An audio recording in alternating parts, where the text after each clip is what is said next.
Eu sou Isabela e faço parte do grupo PET Química e Química do Instituto de Química de São Carlos e vim apresentar a vocês o nosso novo projeto chamado Fala PET. Esse projeto será em formato de podcast e irá abordar vários assuntos relacionados à ciência. Traremos junto a eles especialistas nos assuntos que serão discutidos para que assim possamos nos aprofundar um pouco mais na divulgação científica e desmistificar as famosas fake news. Para o nosso primeiro episódio, decidimos falar sobre vacina, com o professor do Instituto de Química da Unicamp e especialista em Química Medicinal e em síntese total de compostos bioativos, o Dr. Luiz Carlos Dias. Além disso, para mediar essa roda de conversa, teremos presente o professor do Instituto de Química de São Carlos e especialista em Química Bioanalítica, o Dr. Emanuel Carrilho. Eu gostaria de agradecer em nome do PET por vocês terem aceitado o convite em fazer parte do nosso projeto e agora passo a palavra para o Dr. Emanuel Carrilho. Muito obrigado, Isabela. É um grande prazer dar início a esse novo projeto do PET KISC, que é o PET, Fala PET, né? O PET Fala. Como é? Fala PET. É um grande prazer dar início e mais prazer ainda, maior ainda, é poder receber aqui virtualmente no Instituto de Química de São Carlos, o nosso querido Luiz Carlos Dias, professor titular da Unicamp, grande especialista em química medicinal, síntese orgânica de fármacos, doenças negligenciadas, e a gente tem visto o trabalho dele durante toda essa pandemia. Acho que tem sido um além dos blogueiros e divulgadores de ciência, como a Natália Pasternak e o Atli Amarino, acho que o Luiz Carlos vem em terceiro lugar na linha de frente, combatendo fake news e espalhando conhecimento acerca do assunto. Então, é uma grande satisfação que recebemos você aqui hoje e agradeço por você ser o nosso primeiro entrevistado do Fala PET. Muito obrigado, Luiz. Bom, boa tarde a todos, boa tarde, Isabela, eu agradeço o convite, boa tarde, Emanuel, para mim é uma satisfação enorme estar presente com vocês hoje à tarde, né, para falar um pouquinho sobre essa questão de vacinas. Agradeço muito o convite, é um momento extremamente delicado, importante, né, nas nossas vidas, e eu me coloco à disposição para vocês para ajudar naquilo que for possível hoje, ajudar a esclarecer algumas dúvidas, né. Excelente, Luiz. A gente tem aqui foi idealizado pelos meninos do PET uma rodada de conversa. Então, eles idealizaram uma sequência de perguntas. Não sei se já passaram para vocês de antemão, mas eu tenho aqui uma lista. Então, a gente pode começar indo na sequência. Não sei qual o tempo total que os meninos reservaram para a gente, mas a gente vai andando, dando sequência nas perguntas até eles acharem que está num ponto interessante. E a primeira de todas, né, a questão é, para quais tipos de organismo é possível desenvolver vacinas? Porque a gente vê, né, essas doenças aparecendo e indo embora, e outras estão aí por tantos anos e décadas, e não se fala em vacina, né? Muitas doenças negligenciadas, né, essas viroses aparecem do nada, e teve todo essa corrida pela uma vacina com o Covid. Então, eles estão querendo saber, assim, todo organismo, toda doença, é possível desenvolver uma vacina?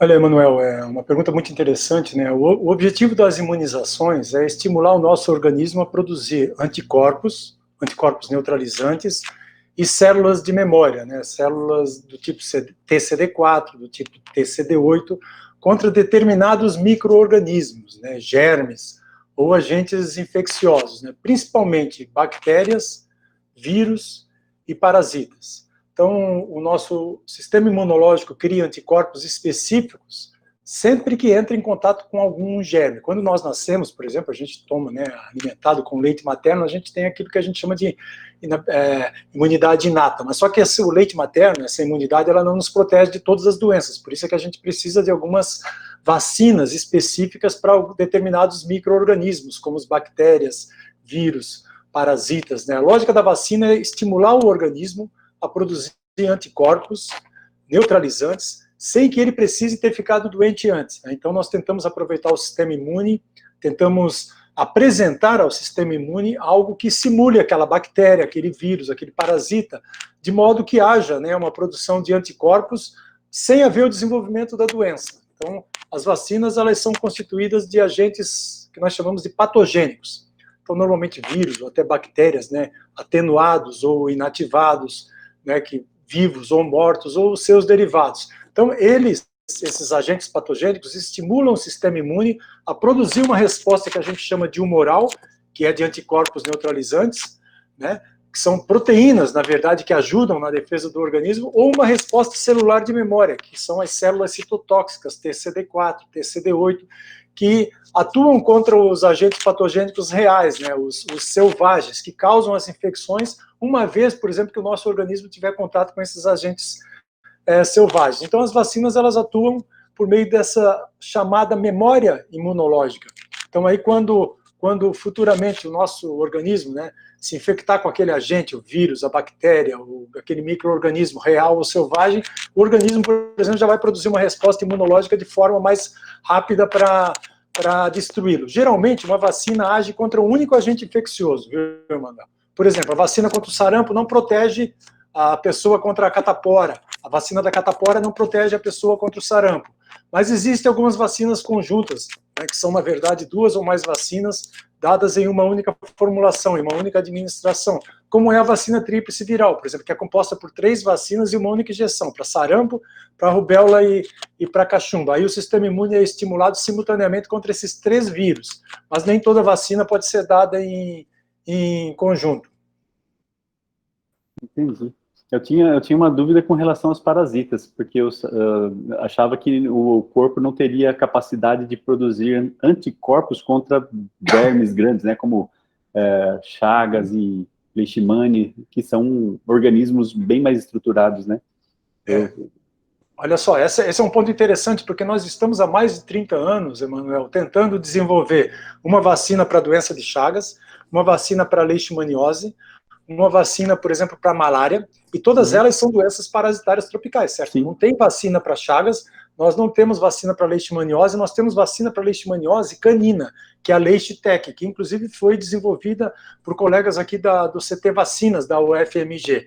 Mas ela protege apenas cães, nós não temos vacina para leishmaniose, por exemplo, humana. Para Chagas não tem, para malária, nós temos uma vacina, que é a Mosquirix, que ela inclusive foi desenvolvida com grande contribuição de 2 químicos brasileiros, a professora Ruth Nussenswein e o professor Vitor Nussenswein. Ela está sendo usada no Malai, no Ghana, em Ghana e alguns outros países da África, mas o problema dela é que ela tem uma eficácia muito baixa, apenas 30% após 4 doses. Então ela é uma vacina, sim, para a malária, é a melhor opção que nós temos hoje, mas realmente a dificuldade para desenvolver vacinas para doenças parasitárias tropicais, ela se dá principalmente em virtude do complexo ciclo de vida dos parasitas, e também pela questão de resistência, porque eles adquirem resistência muito facilmente. É incrível isso, né? Na sequência, né, imaginando que é possível, no mundo ideal, desenvolver vacinas para todos os organismos, né, a gente quer saber como que acontece isso. A gente teve a notícia, né, de 50 vacinas desenvolvendo pelo mundo afora, né, e em tempos mais recentes, agora a gente está ouvindo falar de 3 ou 4, que é a da Rússia, a de Oxford, a Sinovac e a da Moderna. Então, mas como que essas vacinas todas foram desenvolvidas e testadas, né? Como que é todo da concepção até chegar na aplicação da população?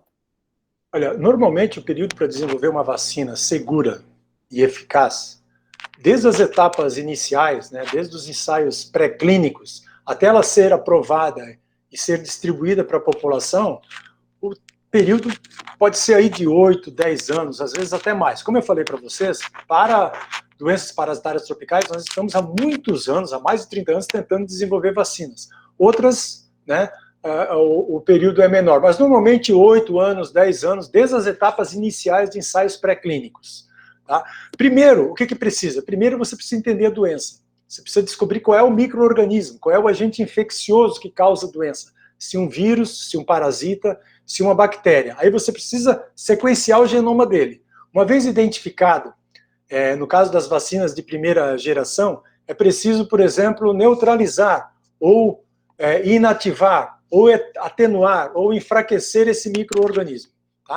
No caso dos micro-organismos atenuados, é preciso confirmar se eles conseguem levar a produção de anticorpos neutralizantes, se eles conseguem levar a produção de células de memória, capazes de proteger contra a infecção. As candidatas vacinais, elas devem passar por uma fase pré-clínica in vitro, né, com ensaios in vitro, depois uma fase pré-clínica em pequenos animais, que são ratos, camundongos, hamsters, pode chegar em macacos também, por exemplo, onde se testa principalmente a segurança. A segurança ela é testada em todas as fases de ensaios pré-clínicos e clínicos. Se as candidatas vacinais passam nessa fase pré-clínica, se elas se mostram, por exemplo, seguras para os animais, elas entram nas fases de avaliação clínica em seres humanos, que aí são 3 fases, a fase 1, a fase 2 e a fase 3. A fase 1 ela envolve um pequeno grupo de voluntários saudáveis, e nesse grupo se avalia a segurança, o aparecimento ou não de efeitos colaterais adversos e a capacidade de gerar imunização, aquilo que a gente chama de imunogenicidade. Então, se bons resultados são obtidos, se a vacina se mostra segura, se ela não causa efeitos adversos graves, nessa primeira fase de grupo 1, em pessoas saudáveis, olha só, não pode ter a doença, certo? Que você quer tratar. São pessoas saudáveis.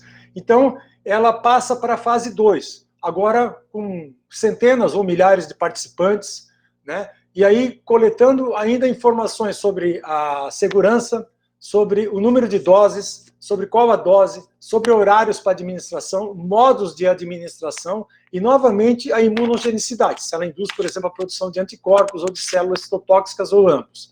Se ela passa nos rigores da fase 2, aí ela vai entrar na fase 3, que é a última fase, e a fase no desenvolvimento de uma vacina, que é a mais importante. Agora, com milhares de voluntários de várias localidades, né, vários países, diferentes ambientes, diferentes grupos sociais, sexo, idade, um grupo assim bem diversificado de pessoas de diferentes faixas etárias, né, com ou sem comorbidades, né? Então a fase 3, ela é a mais importante, é ela que fornece a resposta definitiva de segurança e de eficácia, que é a resposta de proteção, né, se aquela candidata vacinal vai ou não proteger as pessoas de ficarem doentes. Todas essas fases, elas são analisadas com voluntários, né? Esses voluntários, eles não podem ter sido infectados por essa doença antes, né? E os estudos, eles são chamados randomizados, porque esses voluntários, eles são distribuídos aleatoriamente em 2 grupos. Um grupo que toma a candidata vacinal, que está sendo investigada, e um grupo placebo, né? Um grupo placebo vai tomar ou uma outra candidata vacinal que não faz bem para aquela doença, mas também não faz mal, né? A vacina da meningite, a meningo, a ACWY, é muito utilizada, por exemplo, ou se ela só contém os ingredientes ali, sempre o princípio ativo. O estudo é duplo cego, ou seja, que nem os pacientes, os voluntários, sabem se estão tomando a candidata vacinal ou o placebo, nem os médicos, né, que estão receitando sabem se estão indicando a candidata vacinal ou o placebo. Então o estudo ele é duplo cego. Apenas um comitê independente é que em um determinado momento, por exemplo, vai poder abrir o estudo e quebrar, por exemplo, o sigilo no estudo. Então, nesse grupo de fase 3, por exemplo, todos os voluntários, nos 2 grupos, né, tanto no grupo vacinal como no grupo placebo, estão expostos, estão sujeitos à infecção, particularmente agora no caso da Covid-19, eles são, na sua grande maioria, profissionais da saúde, que estão em contato com pessoas, né, com pacientes que estão infectados, então eles estão sujeitos à infecção, mesmo que eles estejam tomando as medidas, né, Emanuel, de precaução com o uso de máscara. Era exatamente isso que eu ia perguntar agora. Eles estão tomando as medidas de não farmacológicas, digamos assim, né? Eles estão usando máscaras, eles estão usando os equipamentos de proteção individual, eles estão tentando, na medida do possível, manter aquele distanciamento, mas olha só, mas eles estão expostos ao vírus, entendeu? As máscaras, elas não protegem totalmente. Imagina que essas pessoas estão num ambiente que tratando vários pacientes doentes, né, infectados. Sim. Tá? Então, não, isso responde exatamente uma dúvida que eu tinha, mas se essas pessoas são voluntários, então pega ao meio da população. Mas se a pessoa está protegida em casa, fazendo a reclusão, ela não está sendo exposta, né? Mas aí, sendo o pessoal da linha de frente, faz todo sentido mesmo. Isso, é o pessoal da linha de frente, a maior parte dos voluntários aí, em todas essas candidatas clínicas sendo avaliadas, essas candidatas vacinais, ele envolve profissionais da linha de frente. Então, esses profissionais, eles estão expostos ao vírus. O que acontece? Você tem aí, por exemplo, um ensaio de uma determinada candidata vacinal com 5.000 voluntários. Você não vai esperar os 5.000 voluntários serem infectados. Então, você espera um determinado número de eventos acontecer. Então, cada candidata vacinal estabeleceu um protocolo. Por exemplo, a Coronavac estabeleceu que a primeira análise interina, a primeira análise preliminar, ela é feita depois de 61 eventos, ou 61 voluntários infectados. Isso já aconteceu. Eles já relataram para a Anvisa que tem 74 voluntários infectados. Agora, o que acontece? Um comitê independente vai analisar esses 74 voluntários infectados e vai determinar se eles estão no grupo placebo, se eles estão no grupo que tomou a candidata vacinal. Então, o que a gente quer? A gente quer que a maior parte dos voluntários infectados estejam no grupo placebo, porque isso mostra, por exemplo, que a vacina tem a candidata vacinal tem uma proteção. Isso já aconteceu com as candidatas da Pfizer, da Moderna. E a de Oxford foi muito mal feita, inclusive tem um problema. A gente pode falar sobre isso mais tarde, né? Mas eles tiveram um problema com a dose, né? Sim, mas provavelmente eles vão ter que refazer o estudo. Mas o que eles fizeram? Eles esperaram um determinado número de pessoas ser infectadas, determinado número de voluntários serem infectados, e aí eles abriram os estudos. Aí o que eles estão observando, por exemplo, no caso da Pfizer, 95% de eficácia significa que do total de pessoas, de voluntários que foram infectados, 95% deles está no grupo placebo, o que confere, então, uma proteção equivalente, né, em termos de eficácia. É assim que é feito, né? Quanto maior o número de infectados no grupo placebo, maior a eficácia preliminar daquela candidata vacinal. Isso é feito uma análise interina. O ideal, Emanuel, é que essa análise seja feita, por exemplo, bom, a Coronavac vai fazer com 61 eventos, depois fazer com 150, depois talvez fazer com 300. É claro que isso demora, né? Quanto maior o número de voluntários infectados, quanto mais tempo você esperar, mais tempo você vai demorar na fase 3. Mas é por isso que normalmente fase 3 demora pelo menos um ano aí, né? E o que essas candidatas vacinais hoje, o que essas empresas hoje vão fazer, é solicitar uma autorização para uso emergencial. A partir dos primeiros resultados, por exemplo, de eficácia, né, nessas análises interinas, eles podem solicitar para as agências, né, regulatórias, aqui no caso do Brasil, é a Agência Nacional de Vigilância Sanitária, Anvisa, uma autorização para uso emergencial, por exemplo, dessa candidata vacinal. Só para finalizar, uma das vacinas mais rápidas desenvolvidas até hoje, Emanuel, levou cerca de 4 anos e meio, foi a vacina para cachumba. Tá? A vacina da dengue, talvez a gente tenha uma vacina eficaz, boa, né, para o ano que vem, mas nós estamos tentando desenvolver desde 2009. Já são quase 12 anos, né? Ela está sendo lá estudada pelo Butantan. Então, o tempo realmente ele é longo. É claro que por uma série de razões aí, todas as etapas hoje têm sido aceleradas, porque nós, afinal de contas, o mundo está submetido a essa pandemia, né? Porque exatamente. As outras, né, são endemias. Estão aí há séculos e a gente só agora a tecnologia está sendo capaz de atacá-las, né? Mas no caso da pandemia, né, a gente tem que pôr esse regime de urgência. Aí claro eu pergunto se, nesse caso da Anvisa liberar essa exceção, se pode ser usado as pessoas que receberem essa dose para expandir a base de dados. Ou uma vez aplicado na população, tá bom, está liberado aplicar, não pode mais coletar os dados. Como se fosse uma fase 3 estendida. Não, eticamente possível? Não, sempre tem, Emanuel. Sempre, mesmo para medicamentos ou para vacinas, existe uma fase chamada 4, a fase de farmacovigilância. Qualquer medicamento, uma vez aprovado, por exemplo, para uso na população ou vacina, ela continua sendo avaliada. Por quê, Emanuel? Porque quando você aplica na população real, que você tem ideia, né, da diversificação maior de público, de pessoas, de comorbidades. Enquanto você está num estudo de fase 1, 2 e 3, mesmo na fase 3, que envolve milhares de pessoas, você não tem ideia da população real. Você não consegue, numa fase 3, colocar, por exemplo, o universo real de pessoas com diferentes faixas etárias, com diferentes comorbidades, com diferentes comorbidades mais sérias ou mais graves. Então, é só quando ela for utilizada na população em massa, é que ela vai estar sendo submetida para a população real, é que efeitos adversos, por exemplo, eventualmente adversos, que não apareceram antes na fase 3, podem aparecer agora. Então, tanto que tem, olha, se você lembrar dos Vioxx, os Vioxx eram medicamentos anti-inflamatórios super potentes, né, inibidores de COX-2. Depois de 18 meses que eles entraram na prateleira, que eles foram liberados para a população, eles foram retirados do mercado. Por quê? Porque eles causavam arritmia cardíaca, eles causavam... Eu ia falar, eu lembro que teve um que foi proibido por problemas de coração, não lembrava que era Vioxx. Exatamente, foram os Vioxx, exatamente pelo mesmo problema que a cloroquina e a hidroxicloroquina causam. Ele causava prolongamento do intervalo QT, que é quando o coração bate, ele recarrega para o próximo batimento. Esse tempo dele recarregar para o próximo batimento, numa pessoa normal, dura em torno de 0,44 segundos. Então, quando você prolonga esse intervalo QT, você causa, por exemplo, arritmia cardíaca, taquicardia, e aí os Vioxx, por exemplo, causaram mortes, né, num grupo, por exemplo, de pessoas que tinham problemas cardíacos que não foram incluídas, por exemplo, nos estudos de fase 3. E aí eles são retirados do mercado. Então, as vacinas, vai acontecer provavelmente a mesma coisa.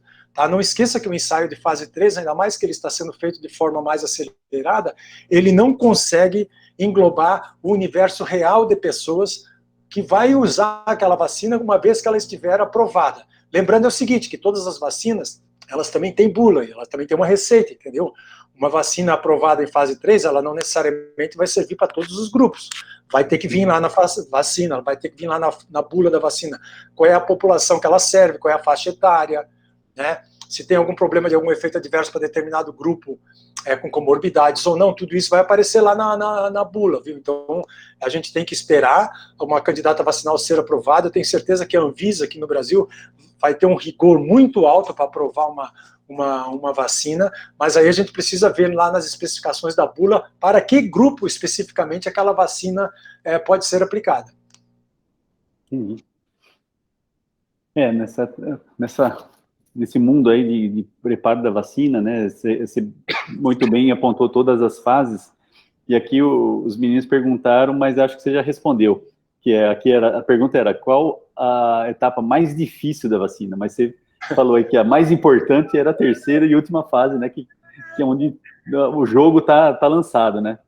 Assim, todas as etapas, elas apresentam desafios, certo? Desde a concepção inicial, né? Desde os estudos pré-clínicos, dos estudos clínicos, os estudos de segurança e imunogenicidade, mas a etapa que realmente define se uma vacina vai funcionar mesmo, ou não vai funcionar, é a fase 3, entendeu?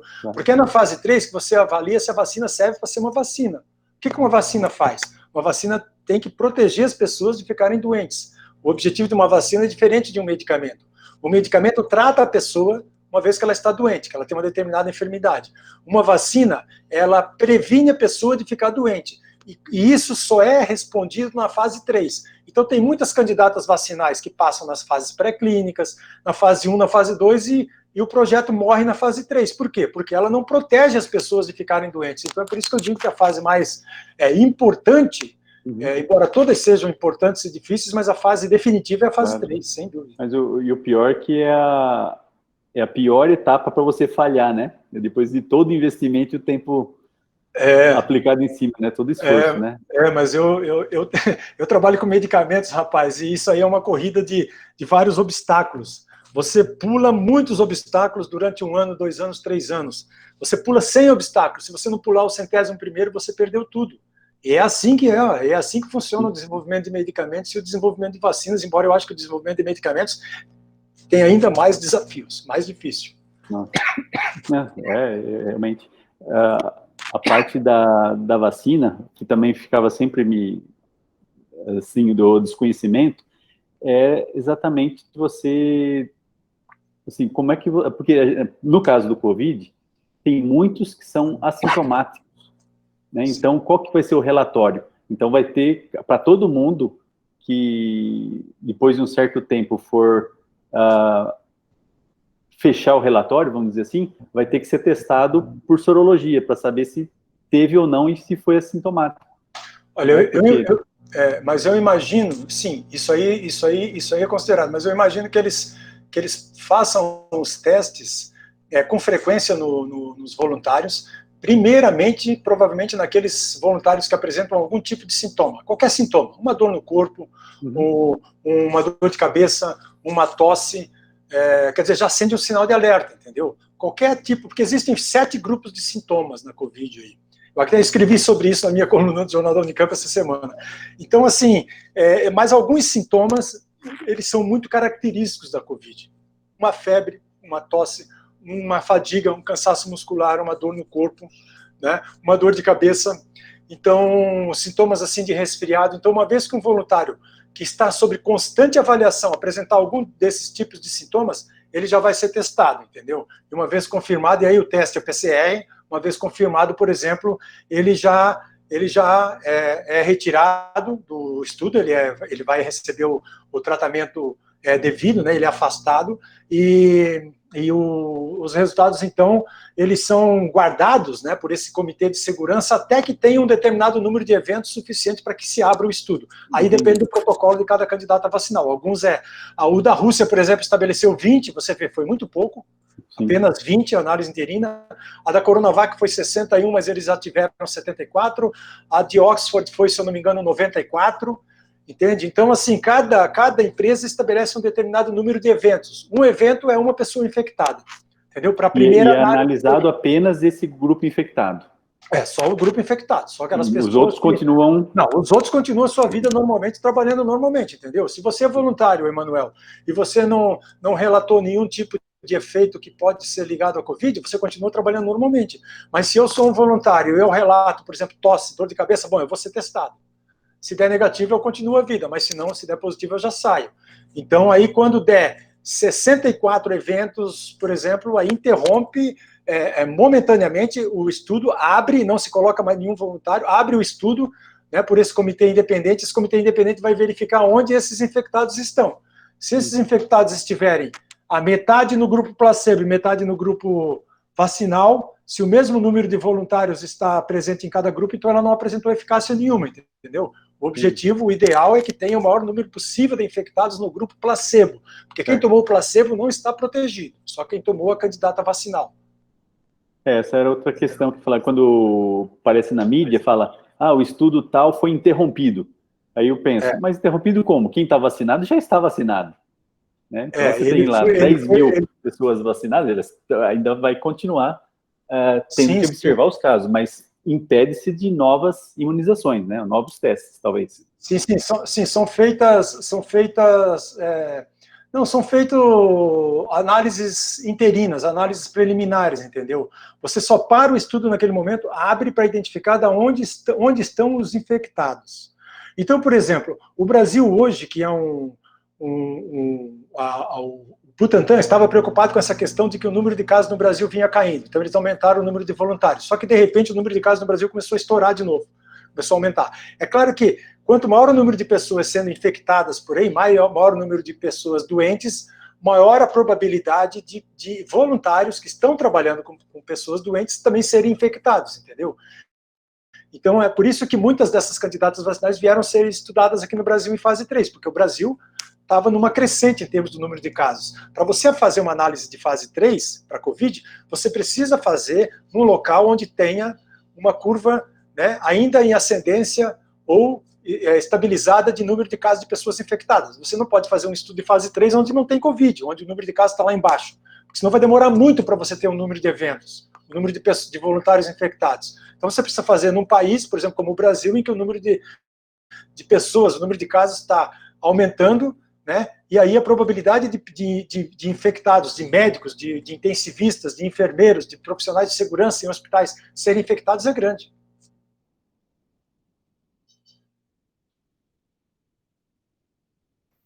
A curva do Brasil nunca passou por um máximo, né? Ela subiu e está numa contínua, talvez levemente decrescente, e agora já está começando a subir de novo, né? Então o Brasil está sendo o celeiro para teste, porque... O Brasil é um cenário ideal, né? Nós nunca tivemos uma quarentena muito bem organizada, então o número de casos aí, ele oscilou bastante. Nós temos várias pandemias no Brasil, né? Nós não temos só uma, né, Manoel? Nós temos várias pandemias nos diferentes estados, aí nas diferentes regiões. Então, infelizmente, a gente está observando agora um número crescente no número de casos de novo, que torna o Brasil, novamente, um cenário ideal para esses ensaios de fase 3. Não é à toa que nós temos aí, várias candidatas vacinais sendo estudadas aqui em fase 3. Né? É exatamente por isso, porque a pandemia ela não está controlada. É Brasil. Agora tem uma boa aqui, ó, né, de todos os estilos de vacinas, né, as vírus atenuado, a parte do antígeno, fragmento, DNA, proteica, de todos esses estilos de possível ponto de partida para uma vacina, qual que é a sua favorita? Qual que você acha que tem maior sucesso? E se você sabe da estratégia dessas que estão mais em evidência na mídia, qual foi a estratégia delas? Eu penso que essas estratégias que usam adenovírus, como várias candidatas vacinais aí, né? Tanto adenovírus de chimpanzé como adenovírus humanos, que são vetores virais, elas são muito interessantes. Elas são muito legais, assim como as de RNA viral, de RNA mensageiro. Todas essas aí, eu acredito que elas são mais interessantes para o futuro. Eu acredito que o futuro de vacinação vai ser com vetores virais ou com RNA mensageiro. Tá? Por quê? Porque a gente não precisa trabalhar com vírus. Por exemplo, uma vacina com vírus atenuado, pensa você assim, ó, o SARS-CoV-2 é um vírus que, para ele ser manipulado, ele precisa de um laboratório de alta segurança, certo? A candidata vacinal da Sinovac, a chinesa, ela usa um laboratório de alta segurança para produzir o vírus em grande quantidade, mas ele é inativado. Ele é inativado por processos químicos ou por calor. Então, esse vírus, ele não vai se replicar no organismo, ele não vai causar doença, ele não vai fazer mal. Mas, imagina esse vírus atenuado. Ele não poderia ser utilizado. Então, eu acredito que as vacinas com vírus atenuado, por exemplo, um vírus infeccioso como o da SARS-CoV-2, elas não têm futuro. Então, para uma vacina com vírus atenuado, você tem que fazer estudos assim, muito extensos, regulatórios, né, para mostrar que esse vírus não causa doença, o vírus atenuado. Então, ninguém quer fazer hoje uma vacina que precise de muito tempo regulatório, entendeu? A gente está numa pandemia, não tem tempo para isso. Nós queremos a vacina para logo, né? Então, não dá para usar o SARS-CoV-2 atenuado. Então, nenhuma candidata vacinal hoje usa o SARS-CoV-2 atenuado. Então, esse é um ponto extremamente importante, tá? Porque isso demoraria muito tempo e tem questões de segurança. A candidata da Coronavac, ela usa o vírus inativado, é o SARS-CoV-2, precisa de um laboratório, né, de alto nível de segurança, mas ele usa o vírus inativado. O agente infeccioso, ele é morto ou é só um pedacinho dele, né? Então, com isso se elimina o risco da vacina desenvolver a doença. E nós temos, por exemplo, vacinas contra a raiva, tétano, elas são assim com vírus inativados, né? Nós temos vacinas, por exemplo, com vírus atenuado, mas é o vírus a vacina contra o sarampo. É uma vacina enfraquecida do vírus, né?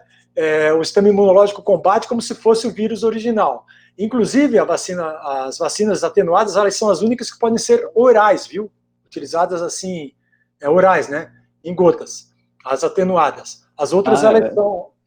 Bom que você falou isso, porque a próxima pergunta, eu estava assim, até pensando assim, que eles falaram aqui, qual que seria o melhor local para aplicação da vacina?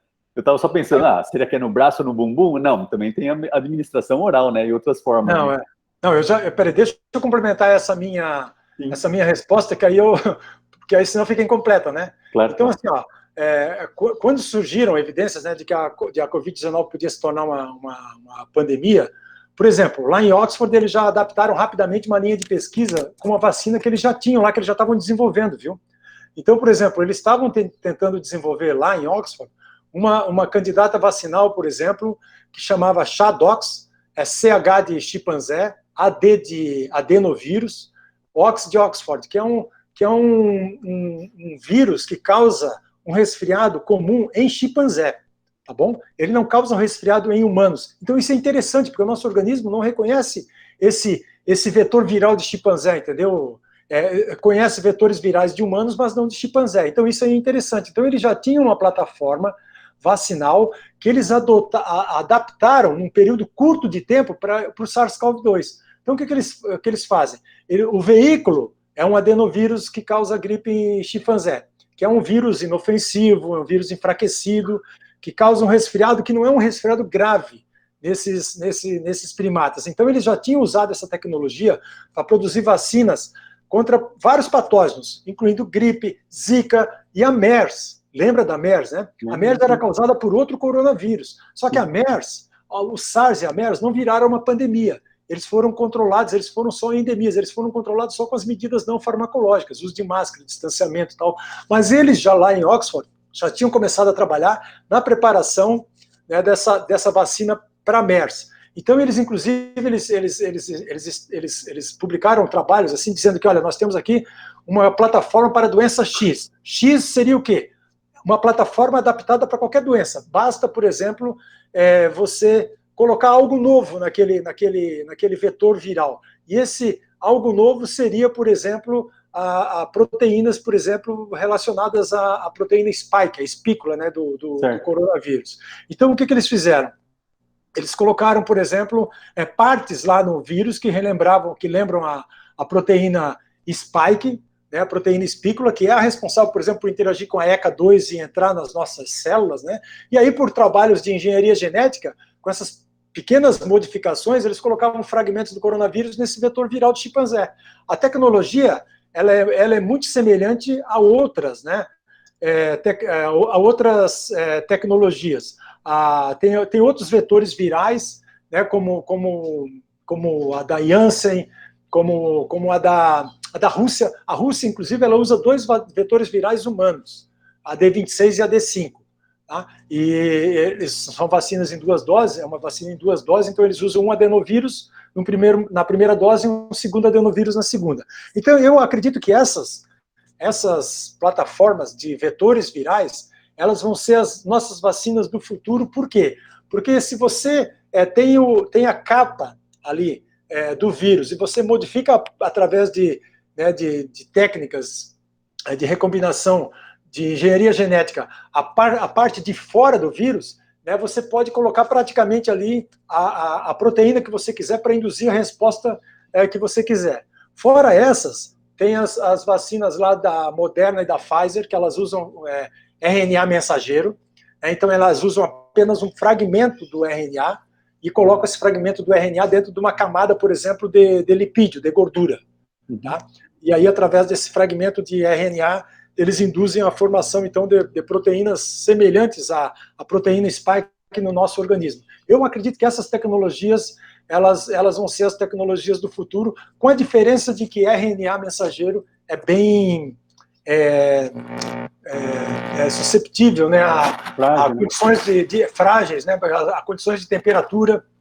Então, eles necessitam provavelmente de temperaturas baixas, a não ser que você tenha uma camada de lipídio, né, de gordura para proteger esse material genético, esse RNA mais resistente, que é o que acontece aparentemente com a da Moderna, né?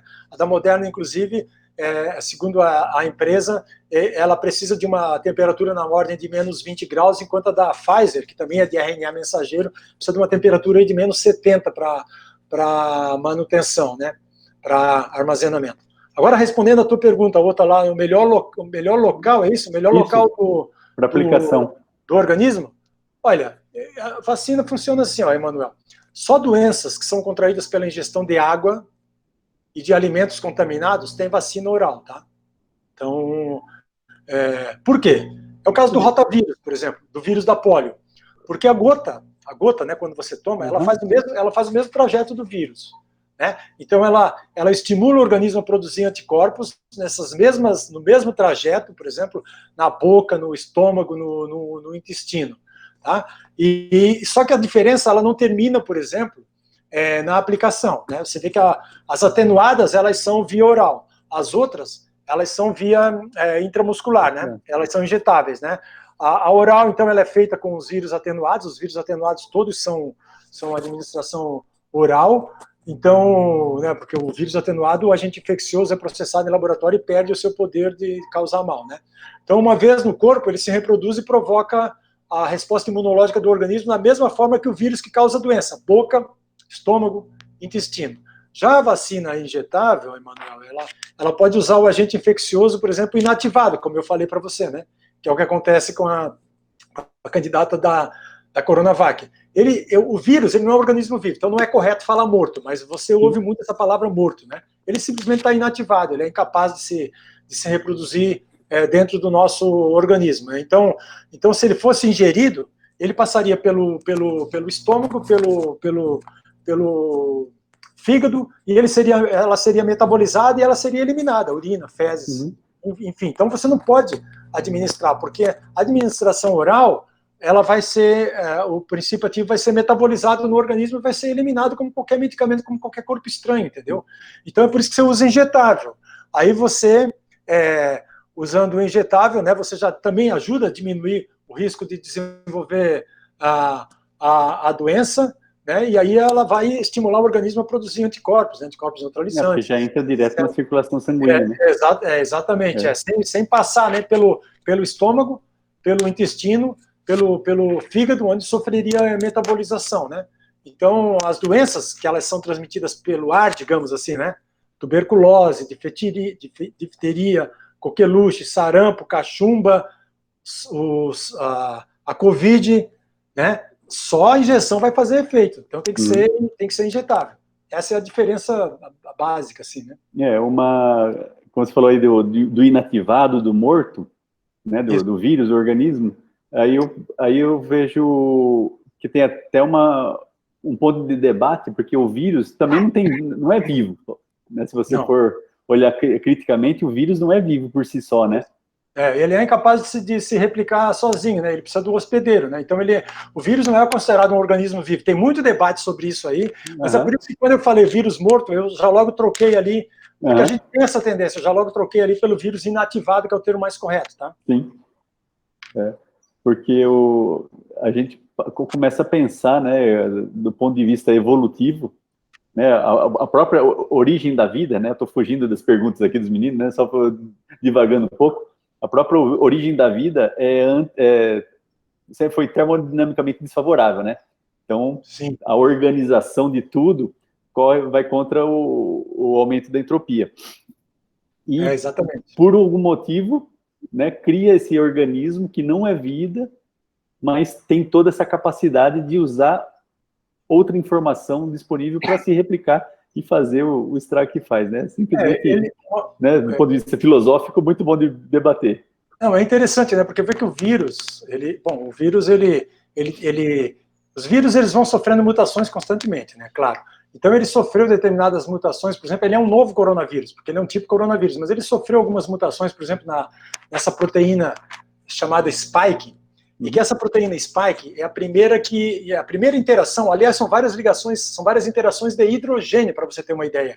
Então você falou aí em aumento de entropia, mas olha só, para que o vírus entre no nosso organismo, você precisa de um sistema altamente organizado. Por quê? Porque o vírus ele precisa entrar em contato nas nossas células com a ECA2, a enzima conversora da angiotensina 2. Então, isso são ligações de hidrogênio que são responsáveis, né, nos dois, tanto na ECA2 como no SARS-CoV-2, na proteína spike, são responsáveis pela primeira aproximação. Só essa primeira aproximação e essas interações de hidrogênio são responsáveis pela entrada do vírus na nossa célula?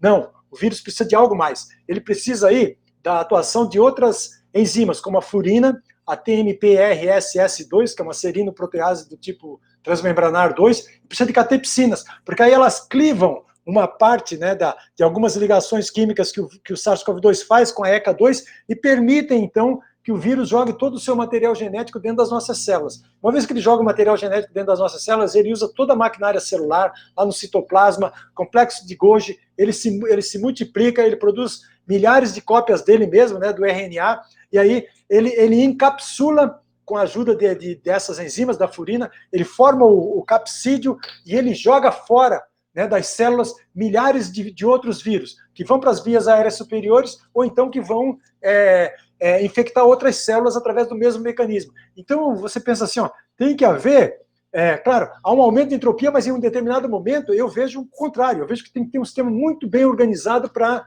né, levar a um outro aumento de entropia, que aí seria a infecção generalizada, né, porque o que acontece que tem com a tempestade de citocinas e as interleucinas, aí é uma tempestade generalizada, que é aquela inflamação, né, que a gente conhece nos casos mais graves.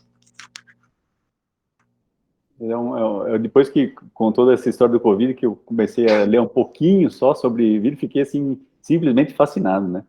Sim.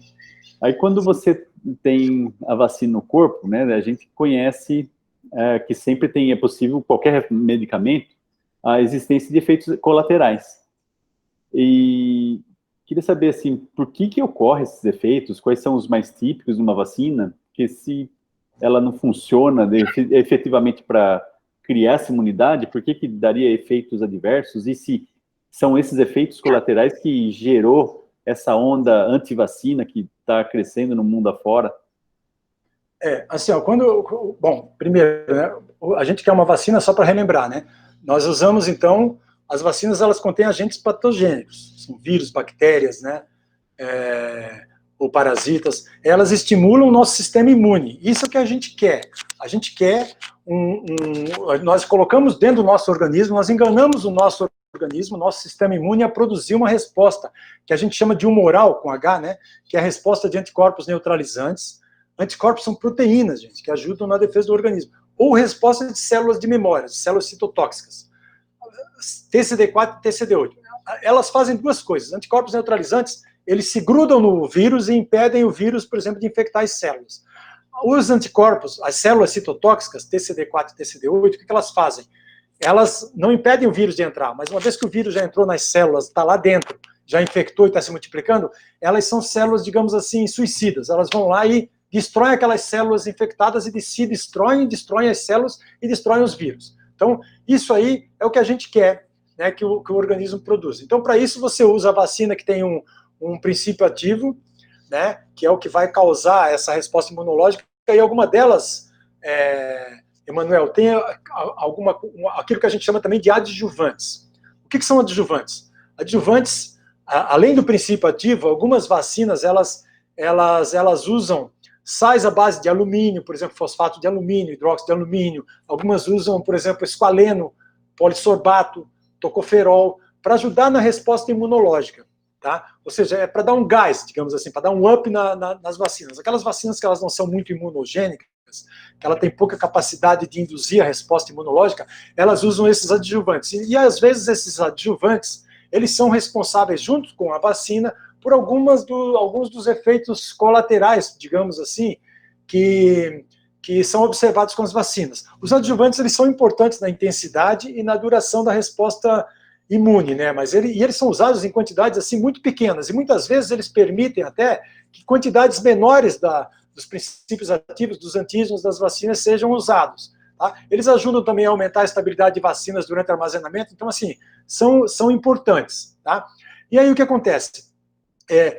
Quando você toma, normalmente, os efeitos colaterais adversos que você sente, em virtude dessa resposta imunológica que o teu corpo está dando de produzir anticorpos e, eventualmente, células citotóxicas, são uma dor no local, um inchaço no local da aplicação, uma leve dor de cabeça, uma fadiga muscular, né, um cansaço muscular, uma febre ligeira. Tá? Esses são efeitos normais, são efeitos, inclusive, esperados para a maior parte dessas candidatas vacinais, que é uma maneira de mostrar que o seu organismo ele está reagindo frente àquele estímulo externo que foi a vacina, né, que você aplicou.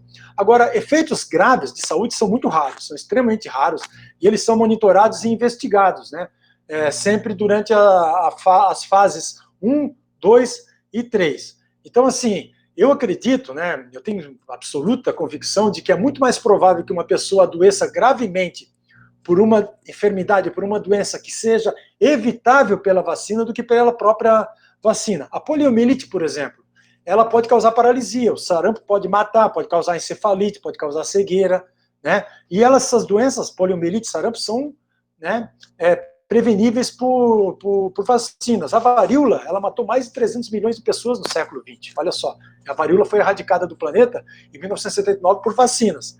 Tá? Então, assim, algumas doenças, elas preveníveis, né, elas são preveníveis por meio de vacinação e elas podem resultar em morte, como, por exemplo, a varíola. Então, os efeitos adversos, eles vão sempre ser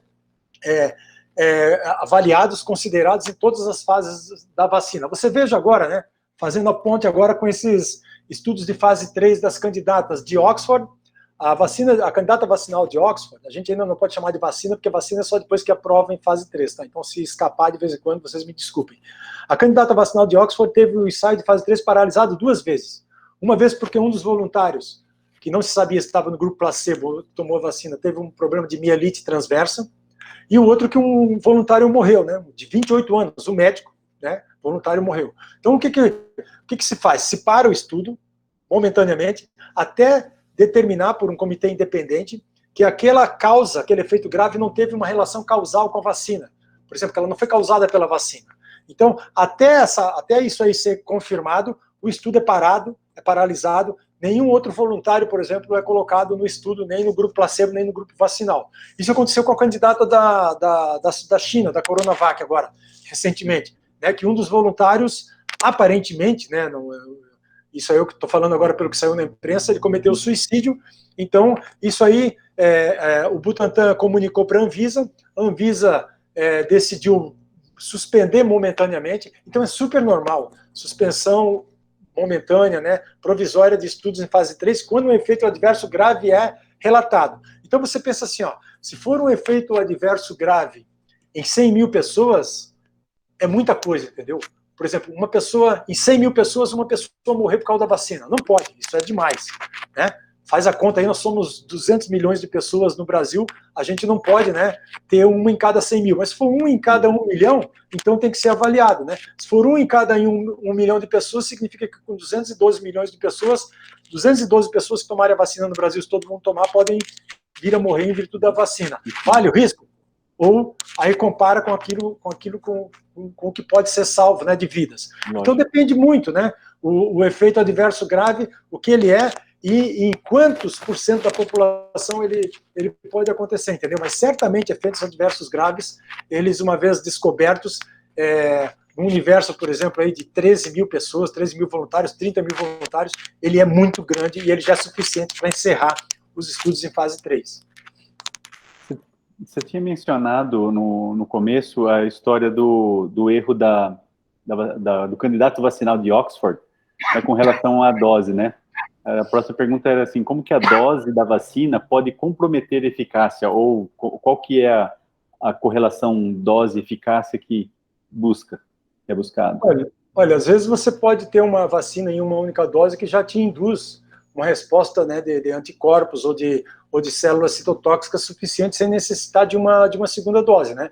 Então, algumas vacinas, algumas não fornecem imunização adequada já na primeira dose.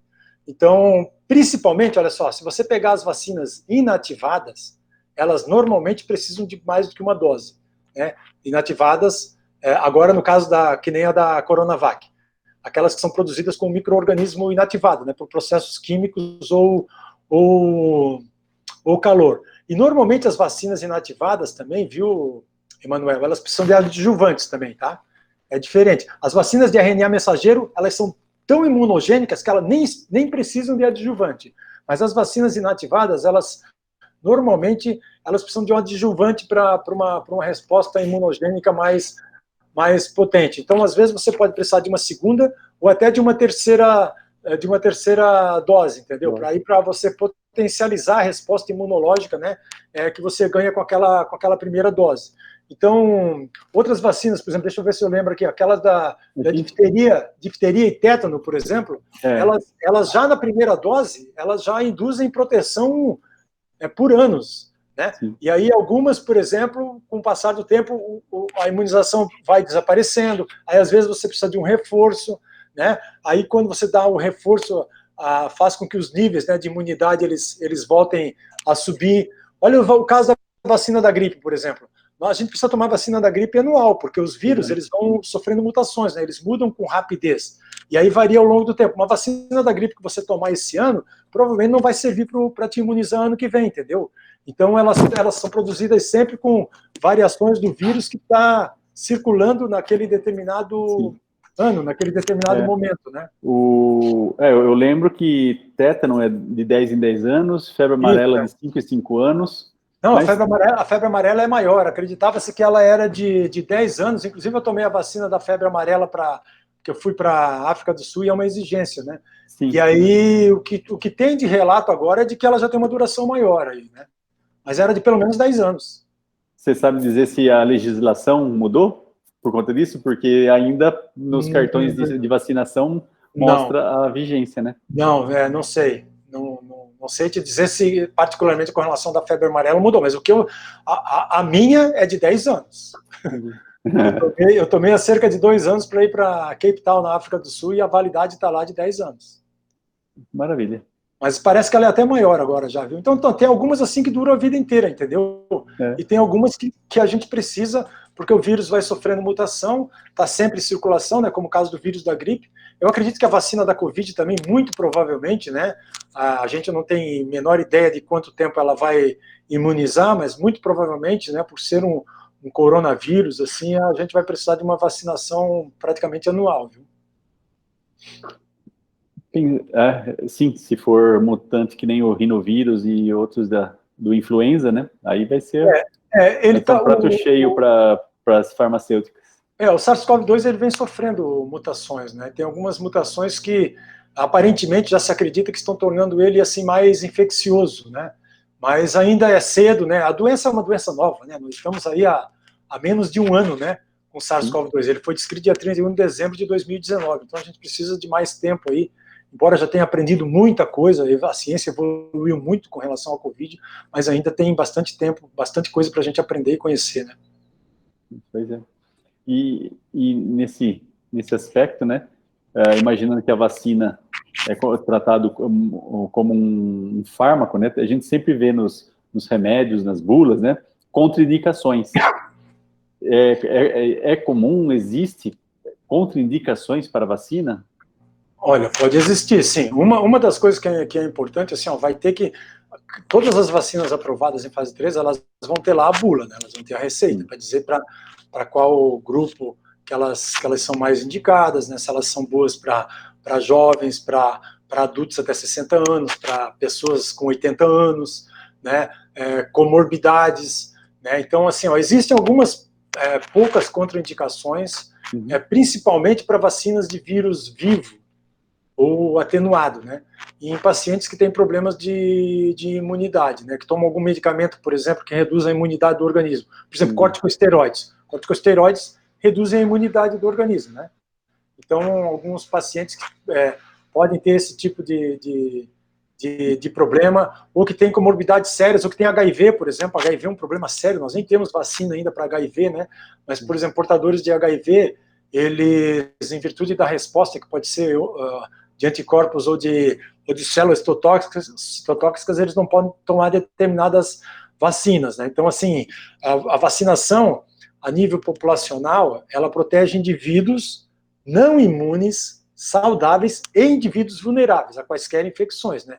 Então, bebês, idosos, imunossuprimidos, imunodeficientes. Então, essa proteção que é chamada de imunidade de grupo, imunidade comunitária, eu nem gosto muito do termo rebanho, cara, porque remete a gente aí a uma questão mais política hoje, né?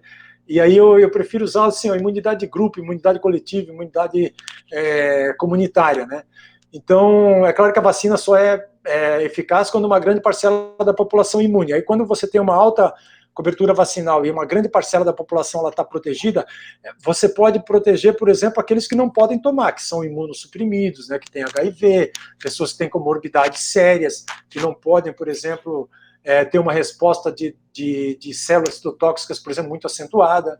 Então, mas isso aí certamente vai aparecer na bula para cada candidata, cada vacina aprovada, quais são os grupos que podem ou eventualmente não podem tomar aquela vacina. Então, isso acho que é muito interessante. Então, vai ser possível um cenário onde as várias vacinas vão estar sendo oferecidas ao mesmo tempo e, por essa descrição, vai ter grupos melhor afins de uma vacina do que de outra. Isso pode ser interessante, porque o atendimento, né, de todas as empresas ou as candidatas vacinais distintas, né, suprindo em número suficiente para a população mundial toda. Você tem que ter ideia, assim, que certamente não vai ser uma única formulação vacinal que vai nos tirar dessa pandemia, certo? Nós vamos precisar de mais do que uma vacina. E nós vamos precisar, provavelmente, de mais do que uma vacina com mais do que uma plataforma diferente. O ideal é que, assim, se você tomar uma primeira dose de uma vacina, você tome a segunda dose da mesma vacina, da mesma plataforma. Porque as vacinas diferentes, por exemplo, elas não foram investigadas em fase 3 juntas, certo? Então você não sabe qual é o efeito de você tomar uma vacina da Sinovac uma dose e uma vacina da Oxford a segunda dose. Então, o ideal é que você tome a segunda dose da mesma candidata, da mesma vacina que você tomou a primeira dose. Tá? E depois você tem que pensar o seguinte, nós somos 212 milhões de brasileiros. Estou olhando só o Brasil, tá? Então, 212 milhões, quase 8 bilhões de pessoas no planeta. Então, a maior parte dessas vacinas aí, dessas candidatas vacinais, elas precisam de 2 doses. Você está vendo? Todas precisam de 2 doses. Então, significa o quê? Que se você vacinar 200 milhões de brasileiros, vamos supor que seria um sonho, vacinar 200 milhões de brasileiros contra a Covid, nós vamos precisar de 400 milhões de doses. E 400 milhões de doses implica em 400 milhões de frascos, 400 milhões de tampas de frascos, 400 milhões de seringas, 400 milhões de agulhas. Muita gente, muita organização nos postos de saúde. Nós temos mais de 35 mil postos de saúde no Brasil, mas você imagina a questão logística, né? A organização que você tem que ter para vacinar toda essa população. E todo mundo tem que tomar a primeira dose e voltar para tomar a segunda dose.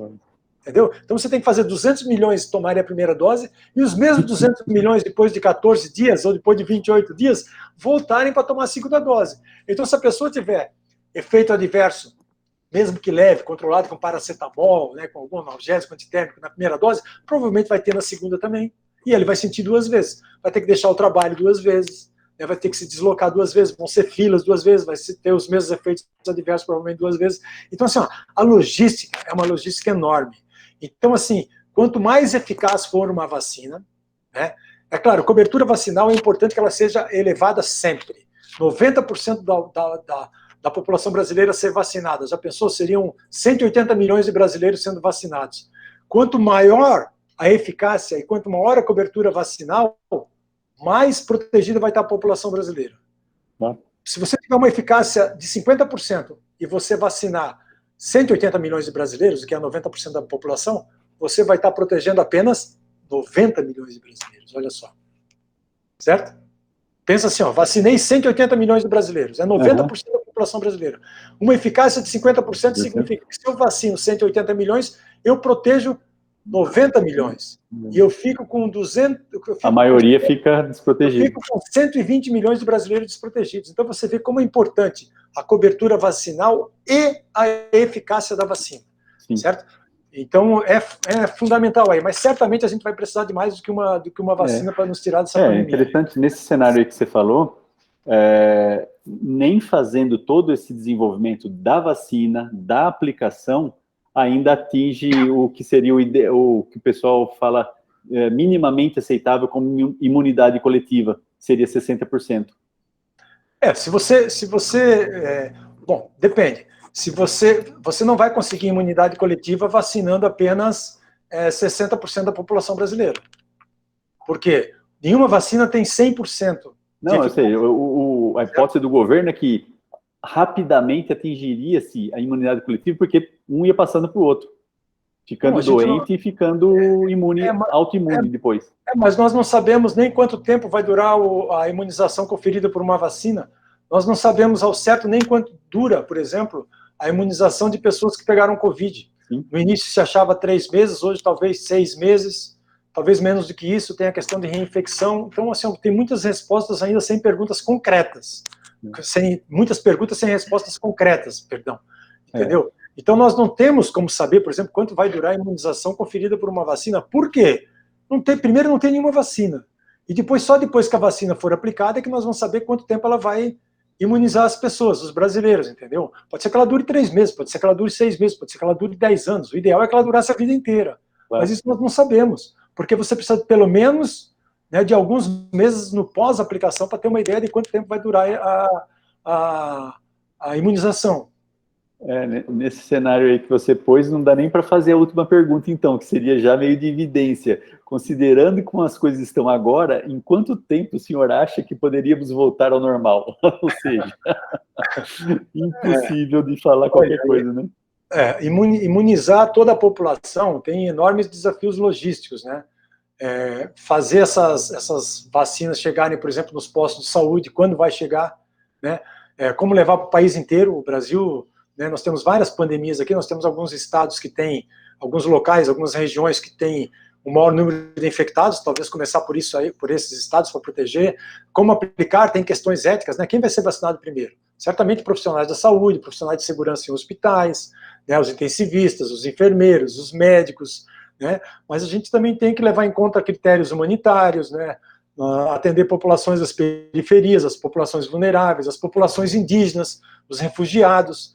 Pode ser que a primeira geração de vacinas, Emanuel, ela não seja perfeita, né, mas assim, pode ser que certamente elas não ajudem a prevenir a infecção, mas elas podem reduzir os sintomas, isso nós não sabemos ainda, mas elas podem ajudar, por exemplo, desculpa, no combate à pandemia. Então, não necessariamente a primeira vacina vai ser melhor, mas nós vamos aprender muito com todas as primeiras vacinas, entendeu? E aí depois, no futuro, a gente pode preparar vacinas mais robustas, né? Mas assim, ó, uma coisa é ter vacina e outra é produzir em larga escala e distribuir para toda a população brasileira. Nós temos desafios logísticos, olha só, algumas vacinas, essas de RNA, vamos supor que a gente tenha só essas de RNA. A da Moderna precisa de temperatura de menos 20 graus, a cadeia de frio. A de Oxford, a da Pfizer precisa de menos 70 graus. Lugar nenhum do mundo. Não existe nenhuma vacina hoje no mercado baseada em RNA mensageiro. Então ninguém tem tecnologia para isso. A gente vai precisar de super refrigeradores nos aviões, nos aeroportos, nos postos de saúde, né? A Pfizer diz que tem uma caixa lá especial que dá para manter por 15 dias a menos 70 graus usando gelo seco, mas nós estamos pensando aqui em milhões. Né? Nós não temos no Brasil nem acordo ainda com a Pfizer nem com a Moderna. Né? Nós temos, em princípio, aqui acordos com a Universidade de Oxford, que teve esse problema agora na fase 3 e que vai ter que provavelmente refazer, porque eles tiveram um problema na dose, eles erraram lá na dose. Né? Tem a candidata a Coronavac, aqui do Butantan, do governo do estado de São Paulo, mas ainda não tem resultados de eficácia em fase 3.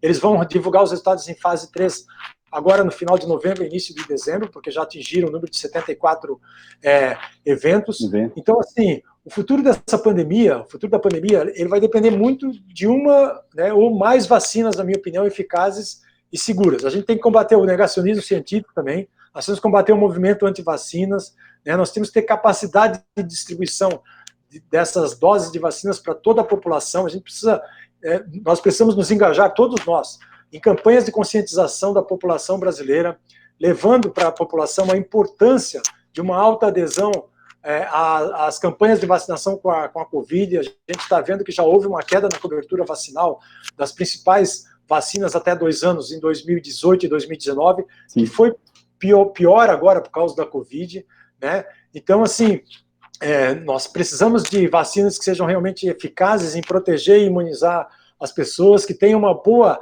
duração de resposta imunológica, né? Nós temos também, é importante também a imunidade natural, né? Que as pessoas que foram infectadas por Covid, que elas adquiriram, né?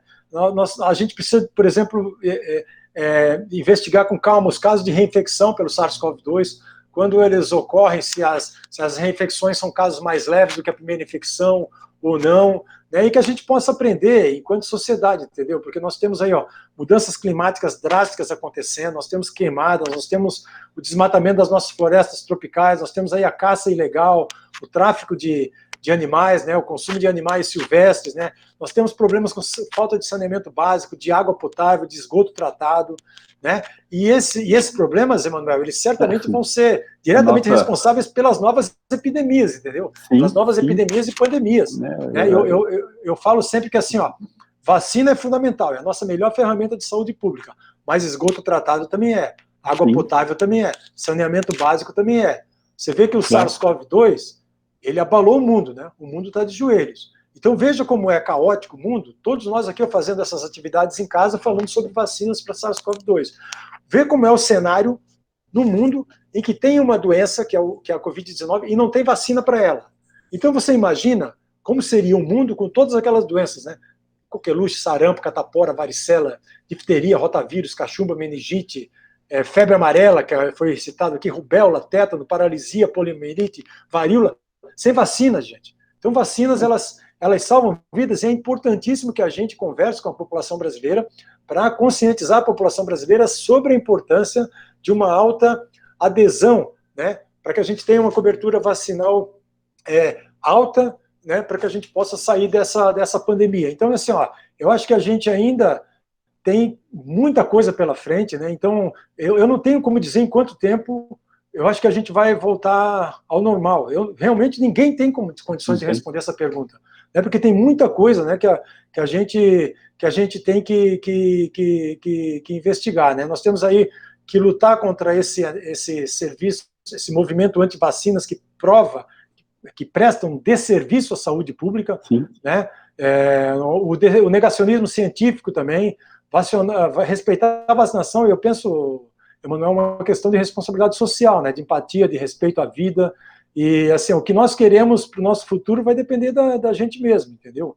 Então, eu penso que é uma pergunta muito difícil de ter uma resposta pronta, né?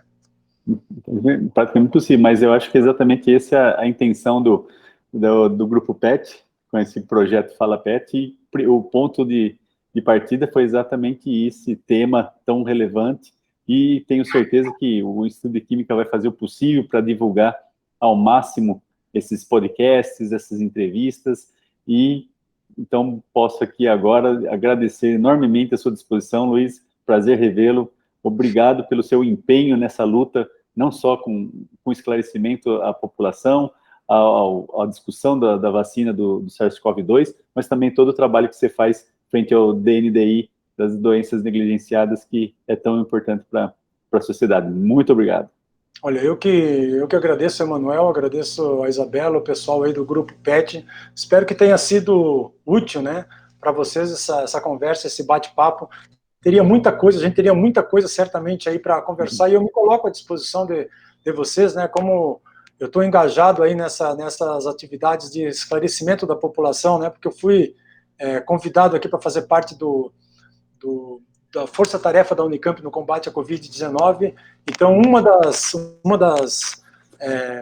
um dos papéis, né, é realmente tentar ajudar a esclarecer na medida do possível aí a população com relação a essas questões, né, o uso da ciência, o uso do método científico, o uso de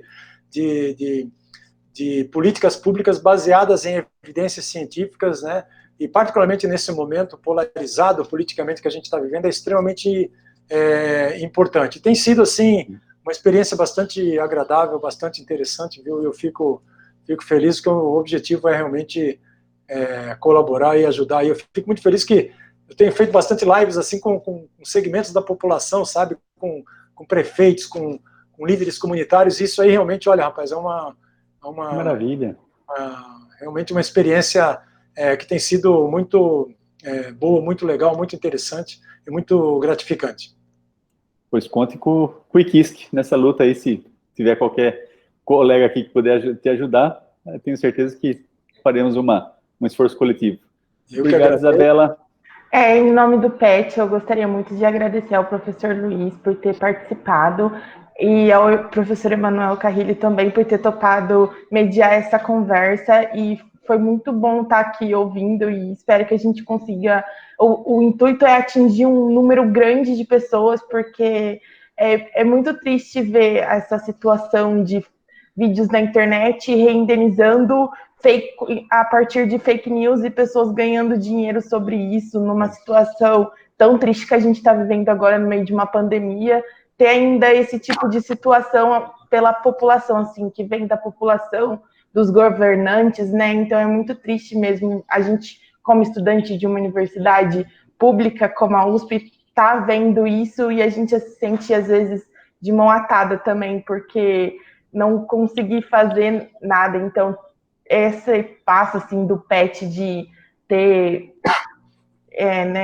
ido atrás para falar sobre fake news e tentar desmistificar isso é muito bom, e muito obrigado mesmo pela presença de vocês. Foi muito boa a conversa. Eu gostaria só de falar uma coisa para finalizar, relacionada a isso que você falou. É extremamente importante que todos e cada um de nós, entendeu, que a gente saia para o embate.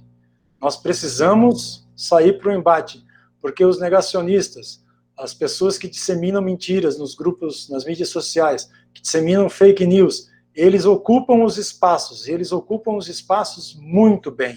Eles falam uma linguagem simples, eles espalham mentiras, mas eles falam uma linguagem que as pessoas, infelizmente, não têm o acesso às informações corretas. Então, nós precisamos dar a cara a tapa, nós precisamos sair para o embate, nós precisamos nos mostrar exatamente para combater e para mostrar para a população brasileira que não, que aqui também tem pessoas que estão querendo levar para a população as informações corretas, baseadas em evidências científicas. Então nós temos que ocupar os espaços, senão eles vão ocupar.